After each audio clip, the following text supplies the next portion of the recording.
ఇప్పుడు మీరు చూడబోయే ఈ ప్రాపర్టీ విజయవాడ కానూరు అండి. ఇది కామినేని హాస్పిటల్ 100 ఫీట్ రోడ్డుకి 100 మీటర్ల దూరంలో ఉంటుందండి. చుట్టూ కాలేజెస్ ఉన్నాయండి, గవర్నమెంట్ బిల్డింగ్స్, కాలేజెస్, మంచి రిచ్ ఏరియాలో ఉంటుందండి. ప్రైమ్ ఏరియాలో ఉంటుంది. 100 అడుగుల రోడ్డు నుంచి 100 మీటర్ల దూరంలో ఉంటుంది. పంటకాల రోడ్డు నుంచి కూడా 100 మీటర్ల దూరంలో ఉంటుందండి. ఇది బందర్ రోడ్ నుంచి 1 కిలోమీటర్ దూరంలో ఉంటుందండి.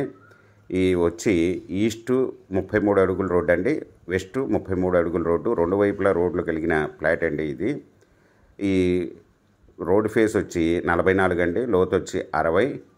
ఈ 293 గజాల ఈస్ట్ వెస్ట్ రెండు వైపుల రోడ్లు కలిగిన లేఅవుట్ ఫ్లాట్ అండి. ఇది రెడీ టు కన్స్ట్రక్షన్ చేసుకోవచ్చు, మంచి ప్రైమరీలో ఉంటుంది. ఇది వచ్చి 1 స్క్వేర్ యార్డ్ వచ్చి ఓనర్ గారు 75,000 రూపాయలు చెప్తున్నారండి, స్మాల్ నెగిజిబుల్. మీకు ఈ ప్రాపర్టీ వివరాలు డిస్క్రిప్షన్లో ఇవ్వడమైంది. అది చూసి మీకు నచ్చినట్టయితే స్క్రీన్ మీద ఉన్న ఫోన్ నెంబర్కి కాల్ చేయగలరు. మీకు ఈ ప్రాపర్టీ నచ్చినట్టయితే సబ్స్క్రైబ్ చేసుకొని లైక్ చేయండి, షేర్ చేయండి, కామెంట్ చేయండి.